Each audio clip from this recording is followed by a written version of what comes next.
Rus dili 365 günə 13-cü gün. Gəlin bu gün sizinlə bu iki sualı müzakirə edək. С чем, с кем, с чем, с кем. С чем nə ilə, с кем kimlə. Və sizə bu sualı veriləndə siz necə cavab verməlisiniz? Əgər sual с чем-lə başlayırsa, məsəl üçün, nə bilim, dostunuza, rəfiqənizə deyirsiniz ki, buterbrodu nə ilə yeyəcəksən? S чем будешь бутерброд? Cavab müxtəlif ola bilər.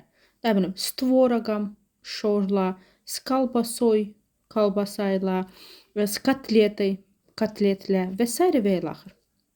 Əgər с кем sualıdırsa, kiminlə? Məsələn, kimlə oturursan? С кем сидишь? Cavabı da fərqli olacaq. С другом, dostumla, с подругой, rəfiqəmlə, с мамой, anamla, nə bilim, с сестрой, bacımla, с папой, atamla və s. və ilaxır.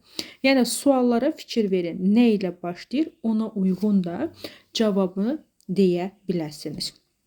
Əzizlərim, sərbəst özünüz rus dilində danışmaq istəyirsinizsə, məlumatı aşağıda ətraflı yazmışam.